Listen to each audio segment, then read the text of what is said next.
you so much, friends from Human Rights Forum, Professor Mr. Krishna, for having me. It's such a privilege to be part of this conversation and this event where we are all together to remember our great friend Balagopal, who in several ways, rekindled our passion for human rights, especially in South, and his ideas and work remain very important for us.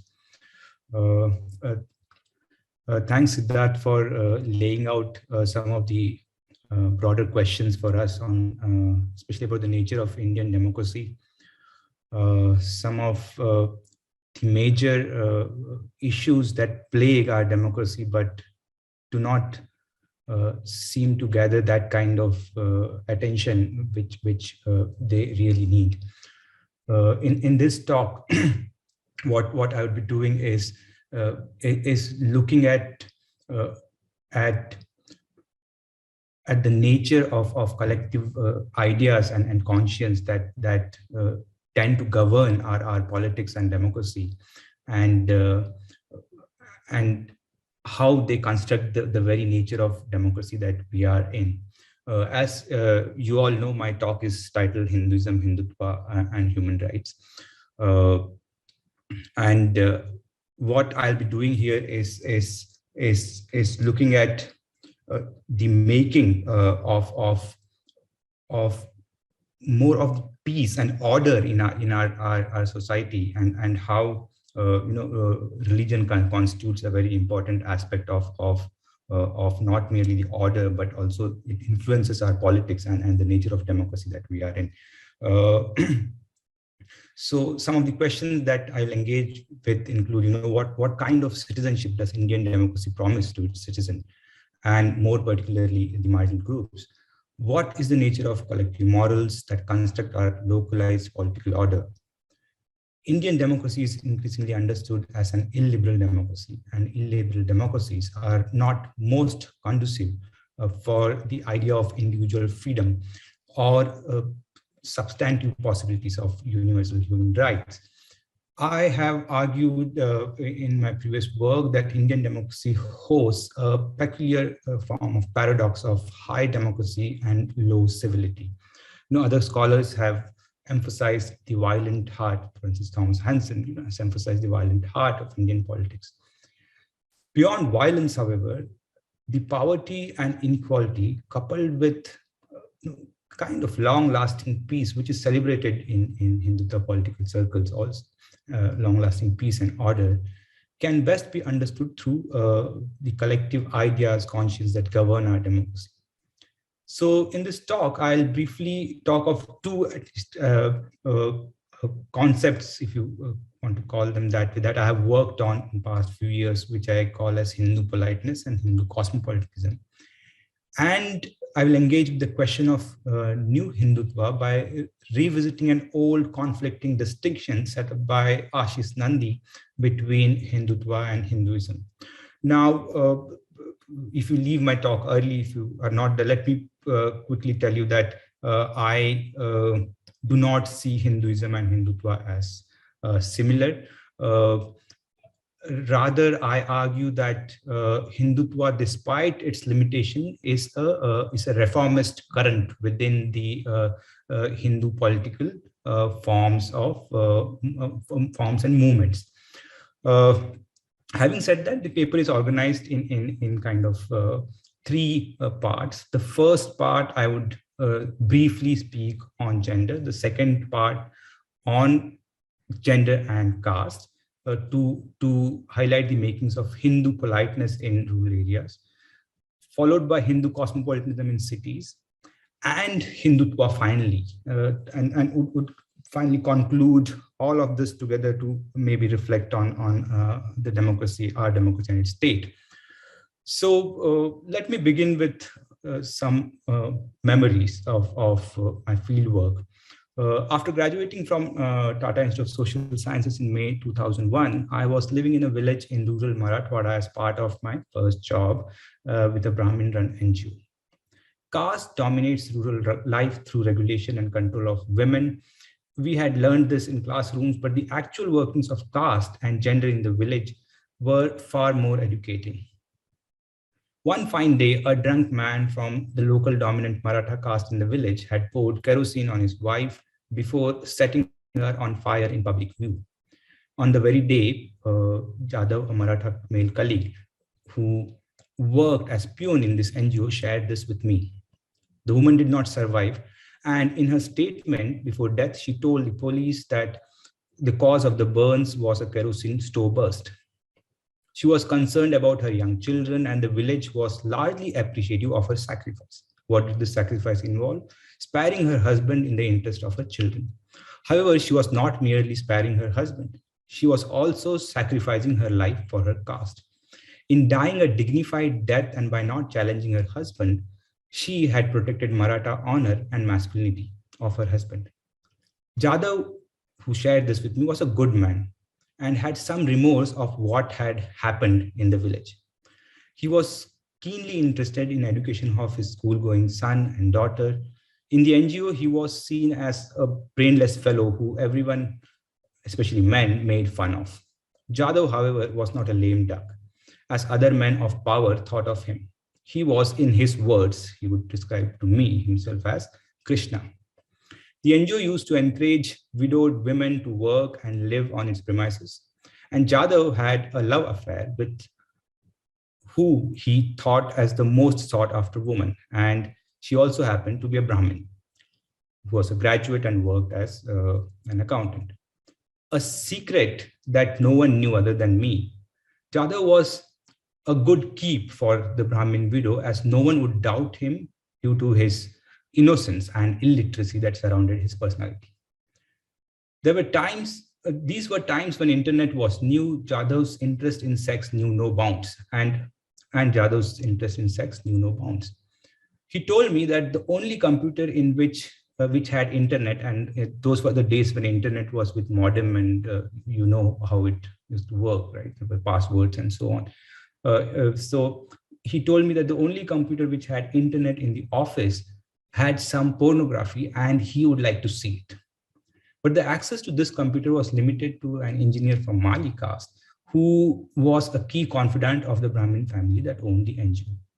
Jadhav told me that the Mali engineer also had an affair with another woman from the Chamar caste, and both of them watched porn together. I did not believe him initially, as two cases of intercaste sexual affair almost made caste seem dysfunctional in this organizational space. It was some kind of post-caste space. However, as I had occasional access to this precious computer, Jadhav made me hunt down the file. That was the file Jadhav had. That was the first time Jadhav had seen pornography on a computer, and also maybe oral sex as well. The very next day, he had used his newly learned skill on his lover and wouldn't stop bragging about amazing results. When I asked him, was sex not satisfying at home? Why this adventure outside? He would tell me that his wife was generally too tired after working on the farm whole day, and she was fine with him doing his little thing outside. He took me to his house for lunch one day.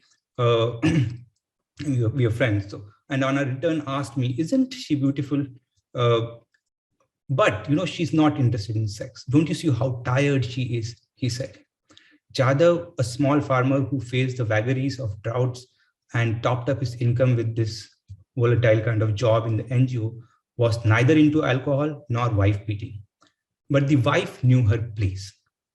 Both the bad, the murderer, if you want to call him, and the good husband came with some sacrificial costs, and most often the cost involved giving up substantial freedoms for women.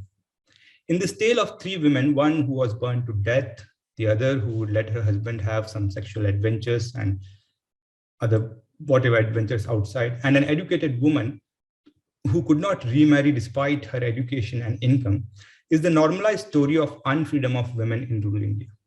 Their unfreedom is seen not only in prohibition of adventure, but also in them taking solace in the adventurous life of men. Perhaps the educated Brahmin woman had some advantage because of her education, but every move of hers was watched in the NGO and outside. The societal surveillance of her life was much more due to her being single and economically independent. She was abnormal for the village life, and her widowhood with no children made it worse. A single and economically independent woman is an abnormal exception for village life, as woman only needs to be dependent on family, husband, father, son, brother, for security and income. She also needs to be domesticated. Rarely would you find drunk women behaving like men in the village. Women continue to be the izzat of family, and families hold on to izzat so as to sustain the respect of family and caste. The woman who was lit on fire in public view in one way was property of caste, and no one therefore recognized the human personality of hers. Justice was not about her rights. It was about the honor of caste and the bad name that her death could bring to her family and caste. The death, not murder, had to be hushed up and forgotten, erased from public memory. What was worse was the woman, even before dying, took solace in letting her husband live with dignity and freedom. Such sexual and economic control of women is at the heart of caste hierarchy and Hindu solidarity in rural areas and also in urban areas too. A Hindu is not a Hindu because he accepts certain principles or philosophies, suggests Hinduism Shah. He is a Hindu because he is a member of a caste. In my work on the larger paper, longer paper on Hindu politeness, you'll see that how even Maratha women gang up to attack, ex-untouchable caste women when it comes to caste power. So, caste becomes like a family, and despite the gendered nature of inequalities within caste, there is a lot of solidarity of men and women within caste across groups, but especially within dominant caste when it comes to attacking the untouchable caste. So, having looked at some bit of the gendered nature of it, what we also need to look at beyond violence that takes against women or against the ex-untouchable caste, we also need to look at Hindu, what I call is Hindu politeness, where violence is not something that governs caste violence is not something that governs rural life. Right? So recurring cases of caste violence, especially against scheduled caste in rural India, bring to the fore the fragile nature of rural peace. As part of my research on caste power and Ambedkarization in rural Marathwada, I have observed the dynamics of caste and role of violence in shaping and reshaping caste relations. One finds it difficult to make arguments like caste is over, that village culture is withering due to labor mobility or exodus, and diminishing returns in agriculture. In villages, both culture and dominance have withstood, interacted, and evolved with increased urbanization, albeit with definite and visible changes in cultural and political order. Besides caste violence, one therefore needs to understand rural peace, cross-caste friendship, political alliances, and the hidden or suppressed humanity of dominant caste who indulge in violence against ex-untouchable caste.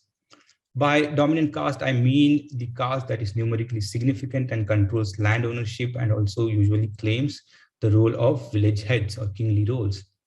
While it is mostly the middle caste like Lingayats, Vakaligas, Maratha, Kunbi, Patidars, Kammas, Reddys, Jats, and Thevas or Gaundars who resort to violence as political communication, it is the local material and cultural conditions that construct both violence and peace. In villages where ex-untouchable castes outnumber dominant groups, instances of caste violence are rare.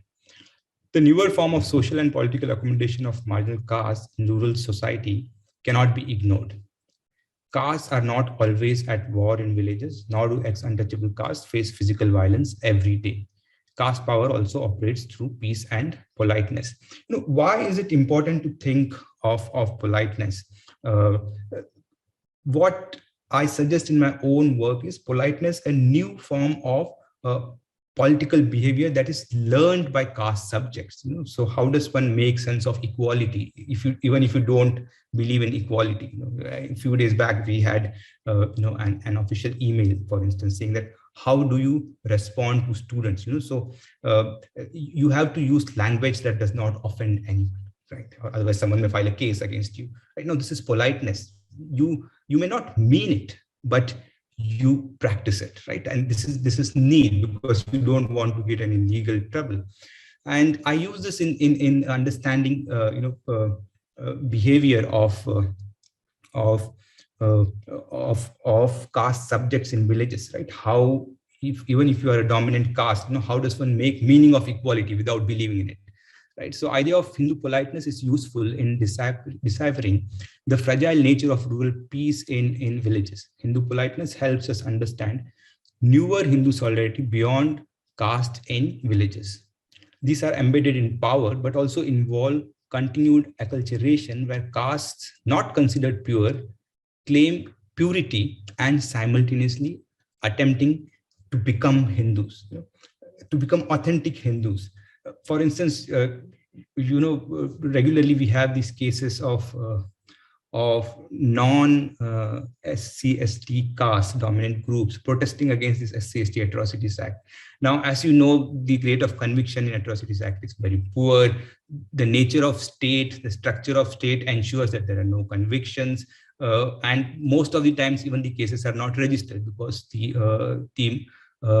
castes that are affected and untouchable castes may not necessarily have the kind of local power on police and so on. So despite that, there is a lot of protest.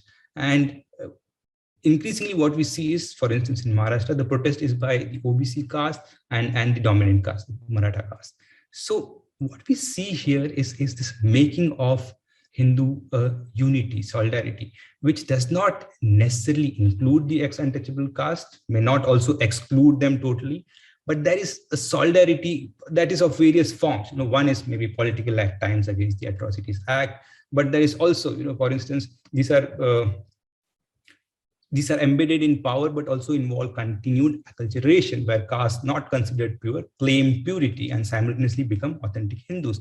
There are villages with minimal and no presence. These are villages with minimal or no presence of Brahmins. Religion, however, is the critical sphere of solidarity. Babas, gurus, saptas help promote purity and solidarity. Along with village temples, regular religious gatherings, besides being sites of power operations, are therefore also places of cohesion. In these processes of universalization of purity, ex-untouchable castes are not always equal participants, but are not totally excluded either. Elections provide occasions to also form cross-caste political solidarity, with money and liquor constituting the axis of mobilization and celebration. Hindu politeness also means birth of a new civilized Hindu subject. Now, mind you, here Hindutva has, not every Hindu is aligned with Hindutva, and this merger is doesn't really, it's misplaced. The popular workings of Hinduism require also, given the fact that caste dominates and governs the Hindu public life beyond state, it also requires modification of this caste subject. So Hindu politeness meant birth of a new civilized Hindu subject that provided, or at least in principle agreed to, some dignity and equality to ex-untouchable castes in village public life, though this courtesy was not necessarily extended to women, right? So the making of Hindu politeness is also a product of fully Ambedkarite movements and their resorting the use of SC/ST Atrocities Act with of course individualized struggles against caste discrimination as well. Also with caste rudeness of the earlier form that normalized disgust and violence towards untouchables decreasing, especially amongst non-dominant caste, the making of a new compassionate rural Hindu cannot be ruled out. For dominant castes like Marathas, however, it was most difficult to make peace with the idea of ex-untouchable castes or even nomadic tribes and lower OBCs as equal village citizens. This is because of their feudal selfhood, which is predicated upon the docility of marginal castes in village social life. A lot of violence in my own fieldwork, which I have written on in rural Marathwada against ex-untouchable caste, is also linked to them continually pushing the boundaries of Hindu politeness, claiming power in local panchayats, encroaching and cultivating Gairan lines, claiming dignity, or worse, being in love with dominant caste girl. Historically, the struggle over politics and performance of newer icons of emancipation, like Ambedkar in public spaces, has both led to violence and democratized public spaces as well. Thus, constructing a newer Hindu subject who tolerates some form of formal equality in public spaces. Now, so broadly, Hindu politeness is thus new subjectivity of rural dominance. Caste is not erased here. One continues to be a caste self, but a new form of politeness governs cross-caste relations, which wields caste and more particularly disgust towards untouchables. Such politeness creates a mirage of rural peace and equality, only to turn violent as soon as ex-untouchable caste make newer economic, cultural, or political claims. The violence can polarize caste, pushing village peace and Hindu politeness into the abyss. And even those within dominant caste sympathetic to the sufferings of marginal caste groups would turn into caste-specific subjects and warriors. So when there is polarization, even if you understand that you may be in the wrong place, you become a caste. Like empathy is not a normal sentiment in that sense. Hindu politeness may thus be at odds with genuine civility and substantive rural equality, but it syncs well with democracy of procedure and patronage, where constructing a newer rural Hindu solidarity based on temporal peace and adverse accommodation of marginal castes. We may continue to celebrate procedural democracy. Right? So this is why I say we have democracy without civility. Right? So we may continue to celebrate procedural democracy and cultural solidarity in rural India, but the problem of incivility thrives. So broadly, having spoken of Hindu politeness, let me move on to Hindu cosmopolitanism. And this from the rural one is also moving to urban. Now, this study was about caste associations. I will kind of run through this. I'm not going to present any empirical work here, but just a brief kind of conceptual review and argument. So a critical review, for instance, of cosmopolitanism in contemporary times could be broadly understood as an elitist, Western, bourgeois, and liberal project that provides moral and political meaning to lives of the present-day privileged elites who cross national boundaries across the East and West with ease. Cosmopolitanism, however, has deeper historical roots with meanings and implications. For Stoic philosophers, a lack of reason amongst humans was tantamount to slavery, and use of reason alone would lead us into being citizens of the world. Neither status nor states could impinge upon our natural inclination towards cosmopolitanism. For socialist writers, likewise, cosmopolitanism was linked to bourgeois and Enlightenment ideas of humanism. In my work, I draw from Hall, Calhoun, Pollock, and Chatterjee to resist the top-down models of studying and understanding cosmopolitanism as an extension of liberal ideas of global citizenship. I contribute to the diverse version of cosmopolitanism that is soaked in local ethics, politics, and urbanism of the East. One natural place to look for cosmopolitanism is in cities and urban spaces as sites of openness and accommodation, where coexistence of varied cultures, races, classes was both possible and necessary. How did cosmopolitanism configure and consolidate in cities of non-Western world? City life could be seen as an ideal place for practicing the ethics of alterity based on the centrality of free-flowing dialogue, not guided by instrumental reasoning central to modernity or communal bonds tied to traditionalism, thus producing a sociability through spontaneity and impulse, which is artistic, free-flowing, and based on pure humanity. I'm drawing from Zimmel here. Perhaps for this reason, Dr. Ambedkar called for ex-untouchables to leave the villages for cities, as caste constructed a deeper challenge to the possibilities of local cosmopolitanism and civility in rural life. For subalterns, cities constitute spaces of emancipation from the tyranny of rural social order. Urban margins could also construct subaltern cosmopolitanism as politics from below. Others have argued this. To explore the multiple meanings and possibilities of urban cosmopolitanism, we may also need to look at cosmopolitanism beyond the compulsions and hard lives of poor and excluded populations. Right? So my research has examined the meaning of city spaces for communities considered higher and pure caste in contemporary times. As part of a larger project funded by ICSR on withering caste in urban locales, I also studied caste associations of pure and privileged in Mumbai to understand how they negotiate and construct cosmopolitan urbanism. Are these caste associations anti-cosmopolitan? Do they promote a different form of cosmopolitanism? Caste in its plasticity took the form of guilds and trade unions with urbanization and industrialization. Caste in Bombay thrived under the British as the colonial government maintained their policy of non-interference in indigenous religion.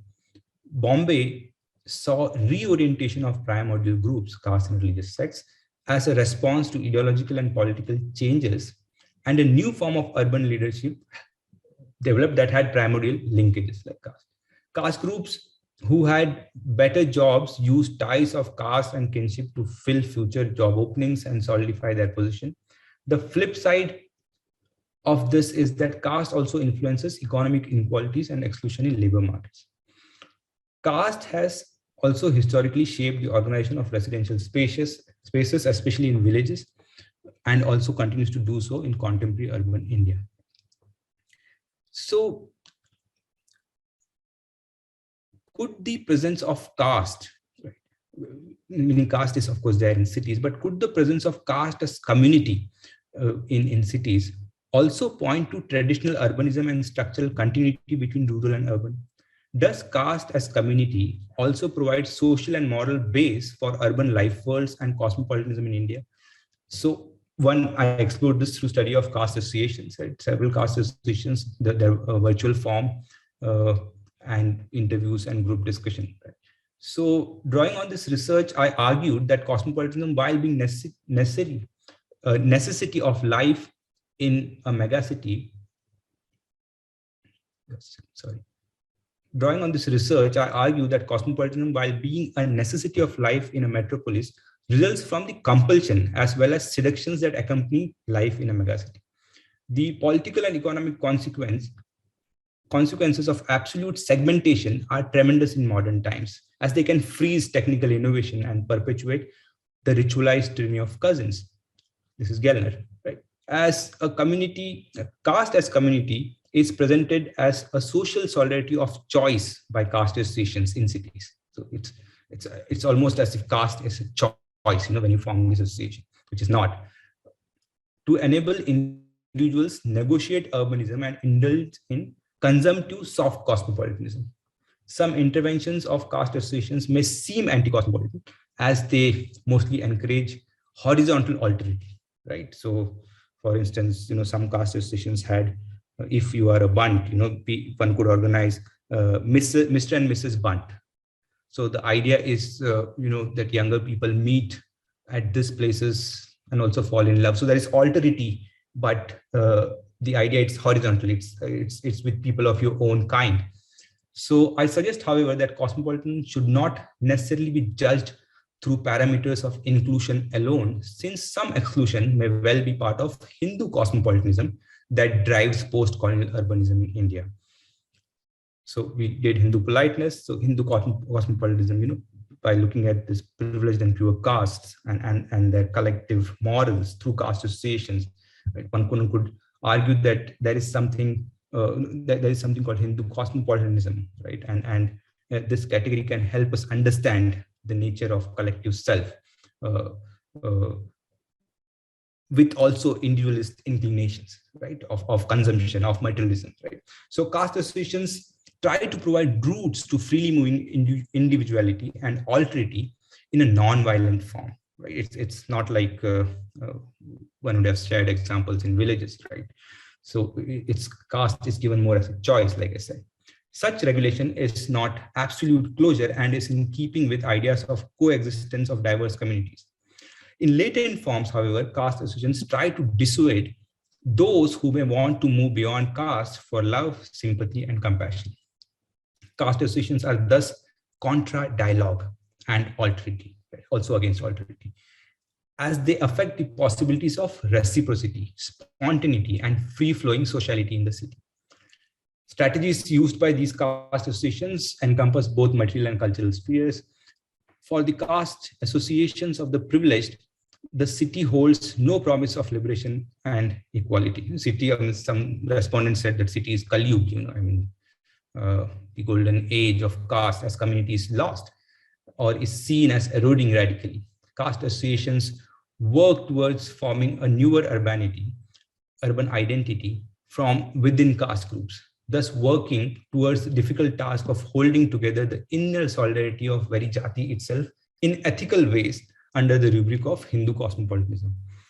They thus aid in constructing soft cosmopolitanism that downplays alterity and helps negotiate moral density of urban spaces.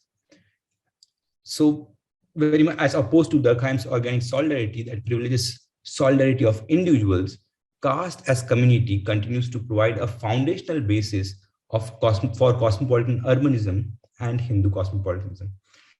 Now, while one needs to understand this form of individualist and consumptive, very modern urban life from the point of view of this caste subject, one also needs to recognize that there are problems. And the major problem I'm suggesting is it's void of alterity. Rather, Hindu cosmopolitanism points to the impossibility of alterity. So the Hindu cosmopolitanism of caste associations points both to the limits of liberal cosmopolitanism as an ideal and the lack of alterity as a necessity in urban publics that Hindu cosmopolitans seek to constitute. Hindu cosmopolitans too claim to host critical cosmopolitanism in their moves to challenge westernized ways of individualism, to retain community at the heart of urban indulgence. They, however, obstruct spontaneity, sociability, and genuine alterity that make a dialogical community possible. Right? So this is the vulgar part of it. Now, having spoken briefly about politeness and cosmopolitanism broadly as rural and urban forms of changing subjecthood, let me come to Hindutva. Now, this project, again, this study is based on study of, I was just lucky to, do the study of this very important organization, which is part of RSS called Rashtrattana. And the nature of voluntarism and the kind of work they do, as every sociologist and political scientist who has worked on RSS knows, is impressive. So what I do here is some conceptual work, first of all, on distinguishing Hinduism and Hindutva. And then come back to this question of what is the nature of democracy and where we are, why we are here, if at all I'm able to engage with that question broadly before I end. So going back to this distinction that Nandi had set up for us. So while Nandi hoped for an end of Hindutva at the hands of Hinduism, the former has not only survived, but also grown leaps and bounds. A foundational problem with those who place faith in Hinduism for fighting Hindutva is their overlooking of caste question. I approach new Hindutva by locating caste at the center of popular Hinduism and thereby distinguishing it from Hindutva. Hindutva has historically pursued a nationalist critique of caste and has thus been part of Hindu modernizing or reform processes.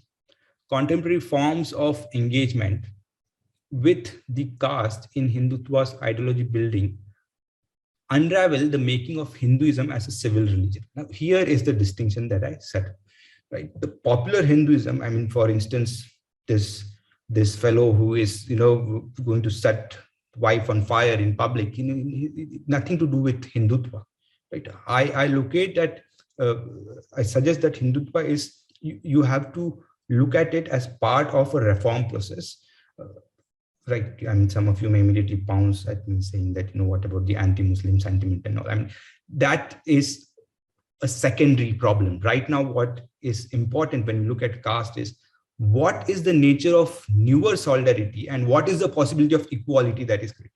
And there are several criticisms of reform movements that we have had in the past. We may have of Hindutva also, but it is very important to look at what is this collective nature of, what is this nature of solidarity that Hindutva sets up and what does it promise? So what I'm suggesting is that it promises to turn Hinduism into civil religion. right? So while caste is weakening, it continues to substantially define the selfhood of most Hindus in rural and urban India.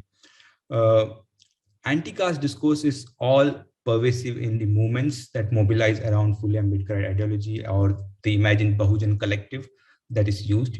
It is everywhere, right? In these movements, even left movements are now setting foot into anti-caste politics. Hindu nationalists engage with the problem of caste by resorting to a discourse and politics of Hindu unity and humanism across caste. I delve into the politics of inclusion by broad-basing, I delve into the politics of inclusion and broad-basing in Hindutva by focusing on this organization that I mentioned and their important educational initiatives in Karnataka. And one of their important work has been to identify poor boys aspiring to study and brilliant boys aspiring to study at IITs. So what they are doing is they're providing them coaching, and coaching in a cultural form. It's almost like the old form of Gurukul being reinvented, right? But whereas it's in keeping with modern times. So RSS is denied status of an association. For instance, Rudolph, when she wrote in 2000, she suggested that RSS cannot constitute civil society as it fails to generate social capital for democracy. But that is one of the central arguments I have been making is that one could have democracy without civility, and that's the nature of Indian democracy. So this whole hard work of putting RSS as not good for generating social capital at times is misplaced. So following Rudolph may make RSS appear as a form of uncivil solidarity in the civil sphere. RSS is nevertheless an association, and I pursue Hansen, who refers to RSS and affiliate institutions as alternate civil society. I developed this idea of alternate civil society further to explore contemporary universal claims and dimensions of ideology building in RSS, more particularly the makings of Hinduism as a civil religion. Complementing studies that attribute the social service of the RSS to expanding base of BJP, I suggest that interventions, educational initiatives and interventions, newer ones of RSS, more particularly work towards turning Hinduism into a civil religion.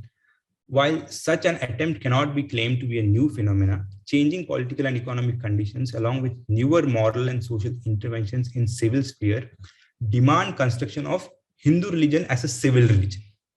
What does civil religion mean? The idea of equality is at the heart of it. You may draw from traditional resources or reservoirs, but this whole form of a civil collective is something new. So religion here is fused with nationalism to produce a nationalist Hindu, a higher and better being than the one driven by popular Hinduism of caste. Such a process has meant constructing Hinduism as a civil religion fit for governance and politics in the interest of Hindus, but not void of modern and futuristic ideas and possibilities of equality. Both the past and present are innovatively constructed so as to build a nationalist Hinduism that undermines and even criticizes caste distinction and inequality. By strategically undermining caste and simultaneously calling for compassion within Hindus. This is rare. This is what if you look at my previous work, right? Even if dominant caste person had sympathy, right, that or empathy towards the person who was violated by dominant caste, like of a not pure and unacceptable caste, that concern had to be suppressed, right? But here that is being turned into a collective sentiment, right? Newer. So by strategically undermining caste and simultaneously calling for compassion within Hindus, Hindutva mobilizes towards forming solidarity around nationalistic Hinduism based on the ideals of Seva. Hindutva thus succumbs to the pressures of varied progressive civil currents and responds by co-opting and inventing hybrid forms of social interventions to consolidate Hinduism as a civil religion. So Right. I'm sorry, can you please tell me how much time I have? How much more time I have? Yeah, Professor, I mean, you have some more time. Yeah, you have some more time. Please continue. Some no, in the sense, then I will decide whether to go into empirical material or just speak conceptually. So say 10 minutes Yeah, or Professor. 15 minutes. 10 minutes. All right. So let me just briefly then, on 15th August 2018, Mohan Bhagwat visited an English medium school run by Rashtrottana in Bengaluru, where Tapas is also located, this important coaching school. As a chief guest for Independence Day celebrations, he unfurled the national flag and called for responsibility, sacrifice, world progress, and peace, evoking ideas from Buddha and preamble of Indian Constitution. This was in line with Mohan Bhagwat's Vijayadashmi speech in 2015 in Nagpur, where a new dharma, right, not new, but a dharma was evoked with universal claims based on diverse but certain essential elements of seva and compassion. This included recognition of caste discrimination and Ambedkar's politics of compassion. I quote, in Guruji's, Guruji, second chief of RSS, in Guruji's words, Ambedkar's talent was a confluence of Acharya Shankar's sharp intellect and Tathagat Buddha's unbounded compassion. Let us all unite. Let us all Hindus unite. Do not compromise with any discrimination.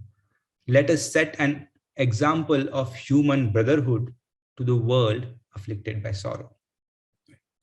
Ambedkar, however, is depoliticized and peripheral in the praxis of RSS.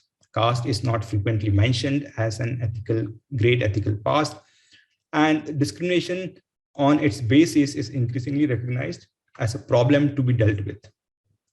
As Ambedkarite and Mandal movements revolve around the repertoire of caste as structural inequality, Hindutva constructs Hinduism as a civil religion, not necessarily bound by caste anymore, but as a step towards mobilizing various castes in favor of nationalist Hinduism.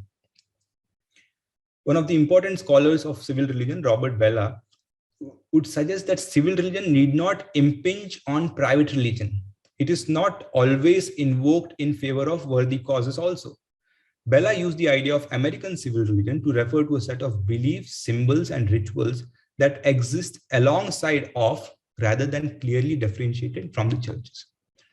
And I quote, the American civil religion was never anti-clerical or militantly secular.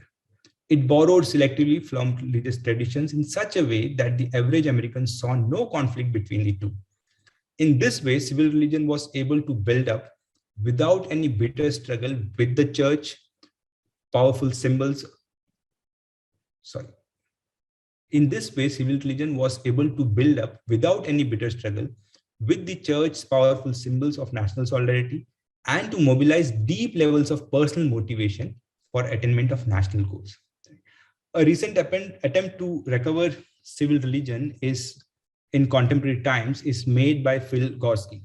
For him, the enemies of civil religion lay in religious nationalism and liberal secularism.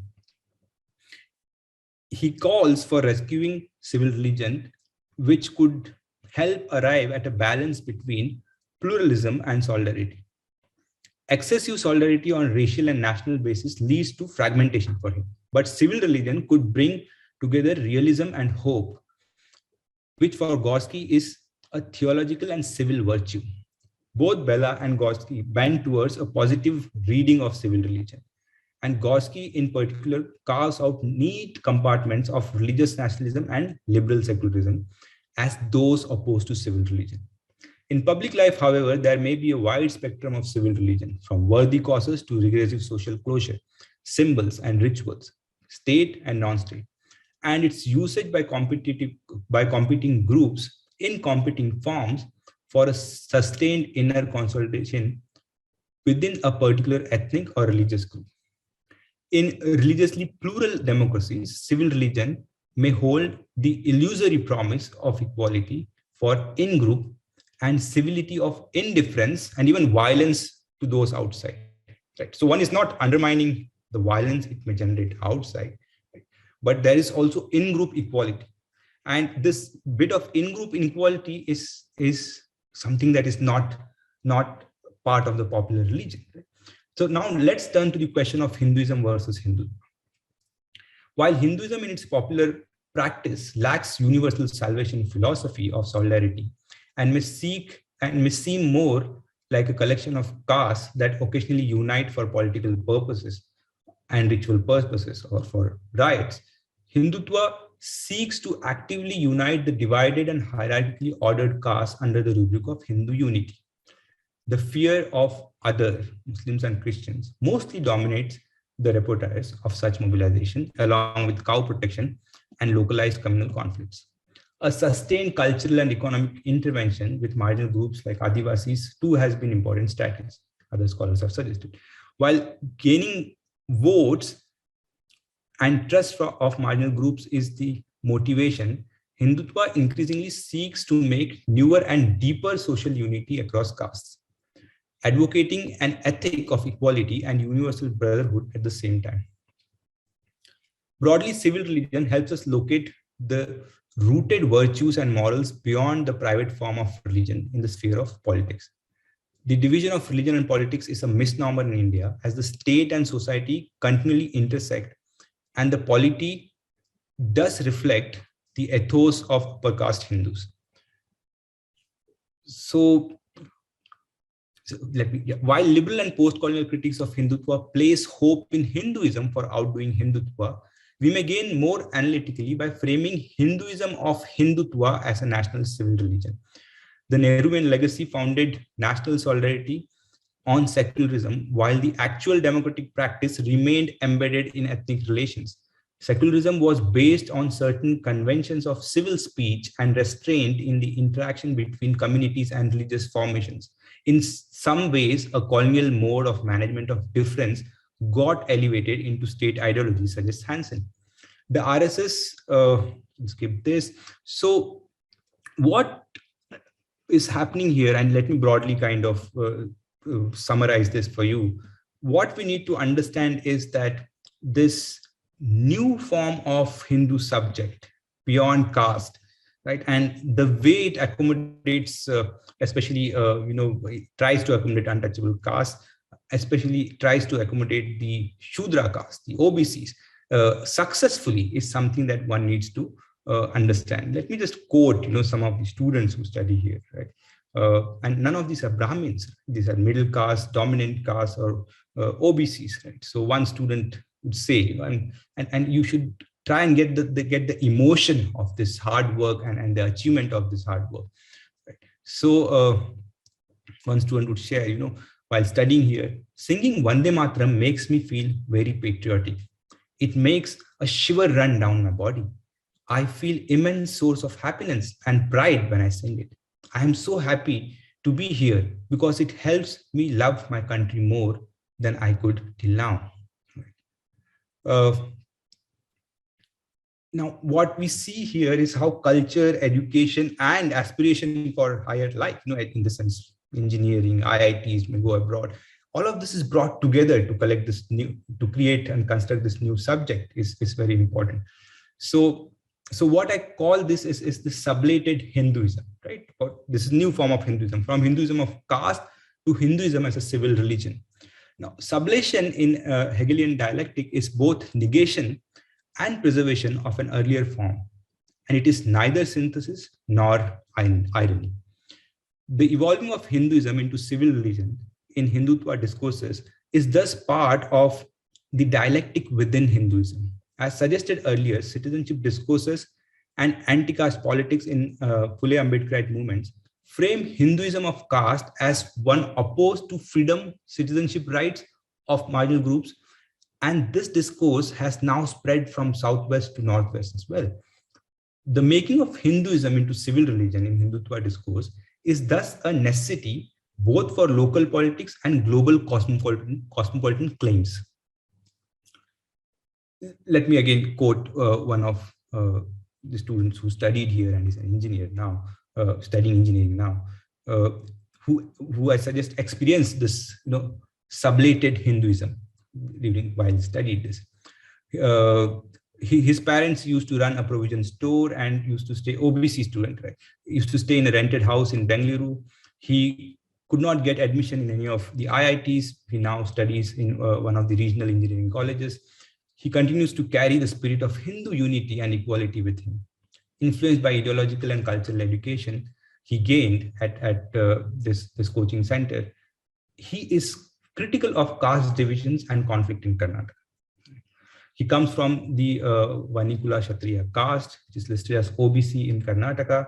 Besides coaching for IIT at this coaching center, what he said was he learned the greatness of Indian Sanskriti culture that has been lost over years, making India insignificant power in the world, right? How India was great and it lost its power in the last 400, 500 years. The projection of past, though invented, does not make this invention less effective. Especially if there are students who are listening and who are less influenced by rhetorics of revolution, one needs to give more value in understanding how this subject is created, right? How this passion is invoked and is sustained, right? So the projection of past, though invented, does not make this invention less effective. Rather, the invented version is tailored to present day needs and sensibilities. So this boy would go on to share. Outside there is caste, right? Not inside, not in this collective that we have of RSS, right? A progressive Hindu collective. Outside there is caste, something that we need to counter. He distinguishes popular Hindu religion outside from the civil form of Hindu religion he learned at RSS. This Hinduism is different from the one he grew up with at home. While most rituals and festivals match, the earlier form of Hinduism was without any consciousness for him. He'll explain. Our calendar is Panchanga. Our calendar is Panchanga. Sanskriti is the right path, and the main motto of Shakhas was unity. The making of a now this was a caste subject, right? It was OBC, right? There was an idea of inequality, right? However, the making of a non-caste Hindu self and its unity with Hindu nation, past and present, points to a new form of sublated Hindu consciousness tied to neither caste nor individualist orientations. Such Hindu consciousness also counters the alienation that caste may bring, especially for caste considered marginal and lower. Right? So the student hopes to join politics and correct the wrongs in future. Let me quote again. What B.R. Ambedkar had thought, and what are we doing? Politics is a selfish act. Politicians have ignored droughts in Karnataka. Only Narendra Modi is working for 18 hours. We need the youth force, but they are distracted. We need to fill patriotism in each of them. Right? I will work for 5-6 years in the IT sector and I hope to join politics. Right? Now, his nationalist Hinduism is not purely Brahminic. One should also remember this. Now, RSS is strategically allowing some de-Brahminization, and which is the inclusive form of it, right? That's why we see so many non-Brahmins become active part of RSS. So RSS is strategically allowing some de-Brahminization as part of the project of building Hinduism as civil religion. For instance, when he was at this almost Gurukul, right, the food was vegetarian, and one of the main complaints that he had was he did not really like the food. Right, he's fond of meat, something that was not allowed during his 2 years of residence. Occasionally, when he stepped out to meet his parents, he would enjoy his favorite meals. Right? Now, in no way was he banned for eating meat forever. Right? So this is the new form of possibilities here. So what we see is in everyday functioning of these organizations, the hierarchy of caste is replaced with the hierarchy of respect, seniority, and submission to authority within the movement and the historical narrative it is based on. None of the present students that we interviewed who studied there complained of caste discrimination or along caste lines. Right? This is decidedly different from popular Hinduism. Such a version of inclusion is indeed not egalitarianism. It is rather an alternative version of hierarchy that promises a reversal of estrangement embedded for non-pure castes in popular Hinduism. Right. So it is here that I go on in the paper to talk of how English has become acceptable now, right? How there is something called Hindu Manushyata, which is evoked, right, and used to to construct this Hindu collective. So before I end,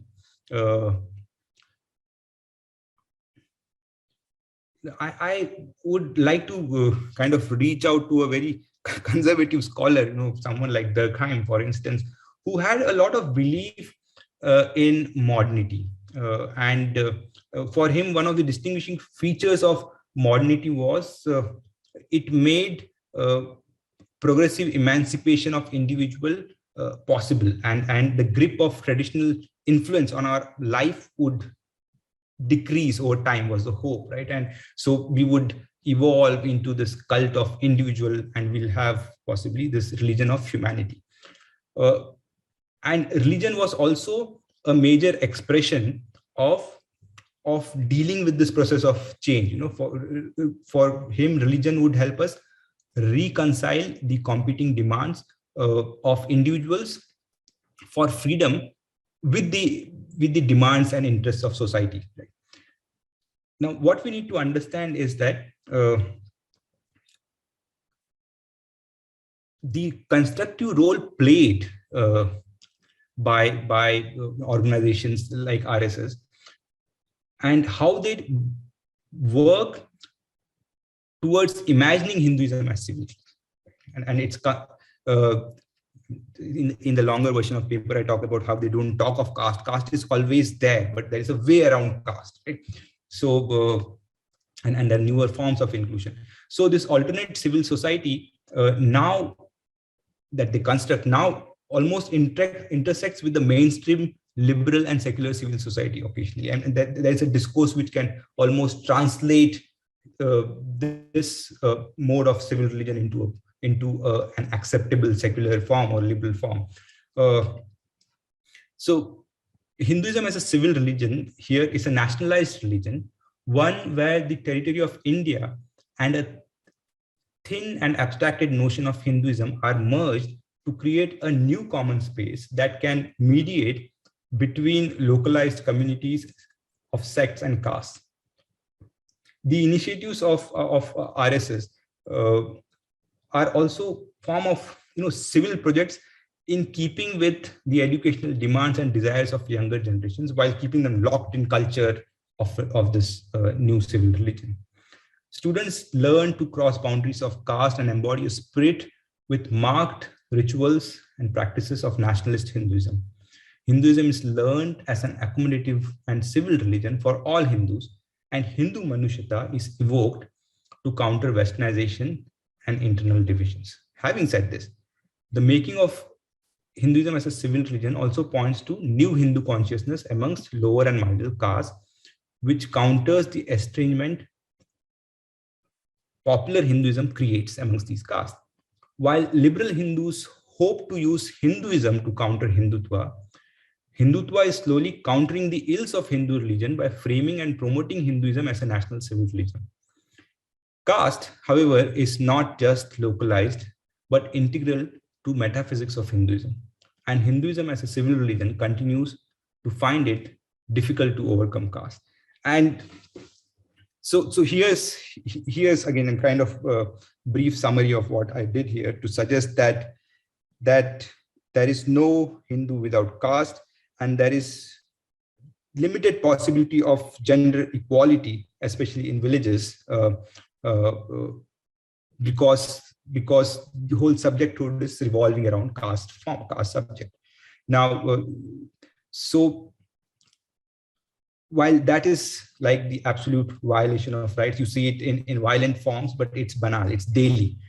What we also see is intercaste relations are changing. There's a new solidarity which is emerging, where there's no violence, where inequality becomes normal, right? And I talked of that as Hindu politeness.